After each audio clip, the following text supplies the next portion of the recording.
Bismillahirrahmanirrahim. Assalamualaikum warahmatullahi wabarakatuh. Jawab apa? Waalaikumsalam warahmatullahi wabarakatuh. Okey, hari ni ibu nak cerita tentang kisah Nabi Nuh. Nabi yang ketiga dilantik oleh Allah. Okey, Nabi Nuh ni dia hidup di zaman kaum yang tak percaya lagi pada Allah.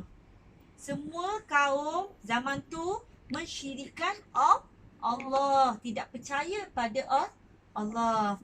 Nabi Nuh ni mengambil masa 950 tahun untuk berdakwah kepada kaum-kaum yang syirikkan Allah. Lama tak 950 tahun? Lama. Okey. Dan selama itu juga, selama dia berdakwah tu, ada beberapa orang je yang kembali percaya kepada Allah. Berbagai cara Nabi Nuh berdakwah, namun tak ada siapa pun yang mendengar dakwahnya. Malah mencaci beliau, menutup telinga, menghalau berdiam dan menuduh Nabi Nuh tu sesat. Apabila Nabi Nuh berdakwah kepada orang yang berpengaruh dalam masyarakat, mereka seolah berkata, bagaimana kamu mahu ikut kau kalau pengikut kau hanyalah orang biasa, orang bawahan. Orang yang berpengaruh tu lah bila Nabi Nuh nak berdakwah kepadanya. Kalau kau nak ikut kami, ikut kau buang dulu pengikut yang kau ada sekarang. Begitulah kebenaran yang mereka bukan kerja kebenaran tapi kedudukan dalam masyarakat. Ingat tak? Tahu tak macam Nabi Nuh tu dia nak berdakwah, dia ambil seorang yang berpengaruh dalam masyarakat, tapi yang berpengaruh tu pula cakap, kau buang pengikut-pengikut asal kau tu, yang orang bawahan tu, barulah kami semua ikut kau. Maknanya dia kira dajak kat situ. Bukan dia nak ikut kerana ikhlas hati ke apa. Dia nak ikut kebenaran sebab kedudukan dalam masyarakat.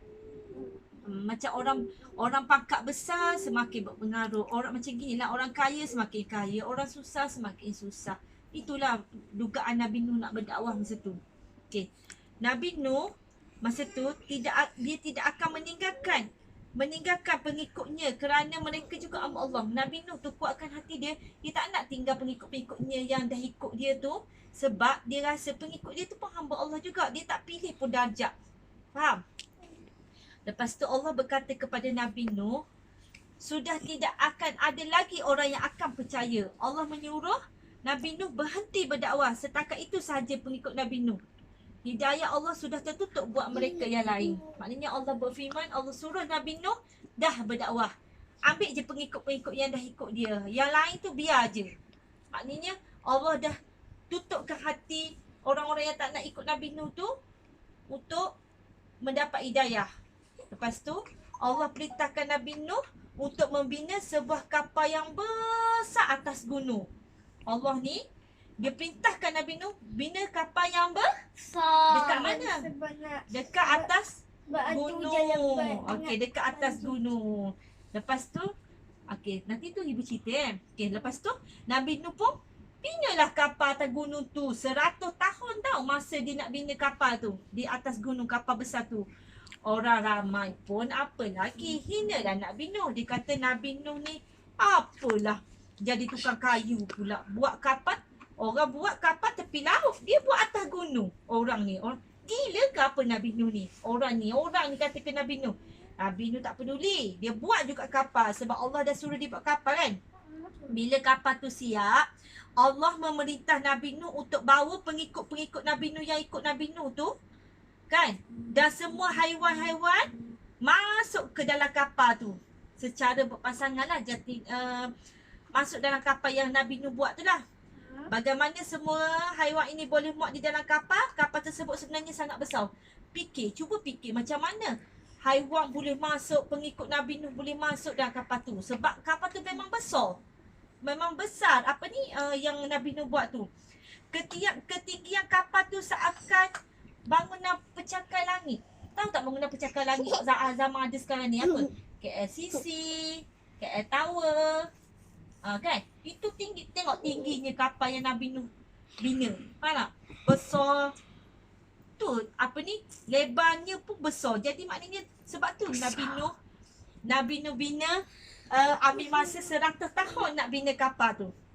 Lama kan? Kemudian dengan kuasa Allah tu maha kuasa, maha besar. Turunlah air dari langit, turunlah hujan dari langit yang hingga tenggelam semua bumi ni. Hujan turun daripada langit, tenggelam habis bumi Allah ni. Tenggelam. Okey, lepas tu berlakulah banjir yang besar lah. Jadi lautan bumi ni. Lepas tu yang terselamat hanyalah siapa? Yang terselamat orang Islam yang pengikut Nabi Nuh tu. Kapal Nabi Nuh lah yang duduk dalam kapal tu. Yang tu je yang selamat. Yang lain semua tenggelam di banjir. Banjir besar yang Allah turunkan. Sebab apa? Sebab mereka murka pada Allah. Mereka tak nak ikut dakwah Nabi Nuh. Tak nak ikut apa yang disuruh oleh Nabi Nuh. Maknanya dia orang tak percayakan Allah.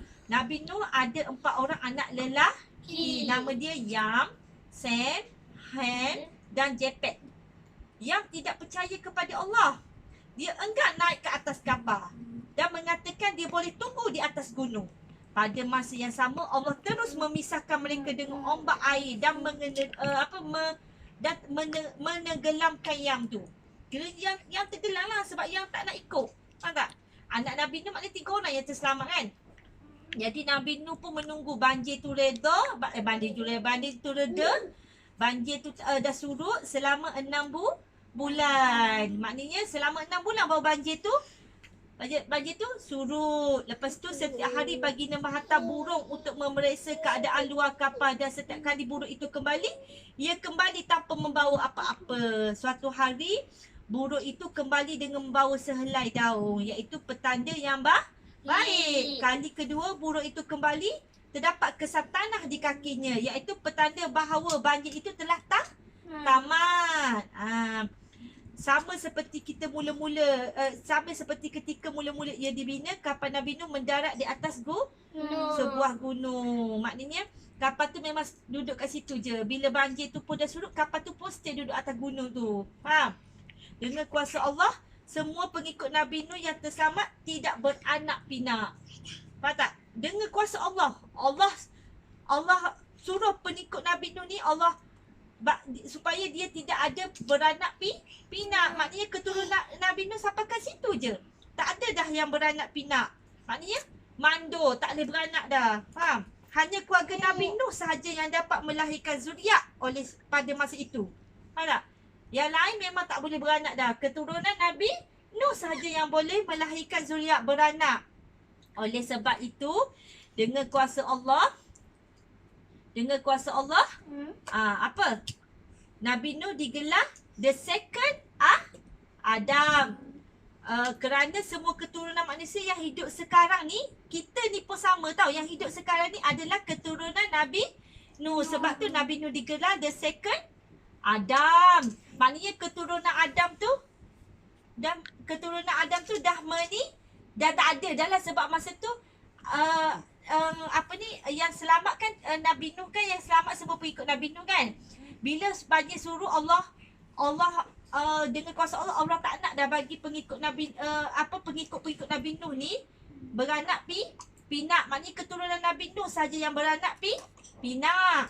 Jadi kita ni keturunan manusia yang hidup sekarang ni berasal daripada keturunan Nabi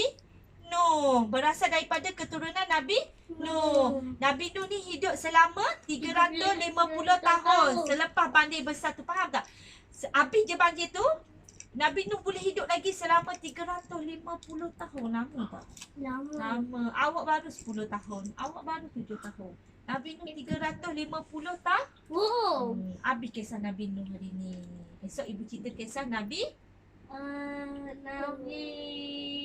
yang keempat dilantik Allah apa? Nabi Hud. Okey, Nabi Hud.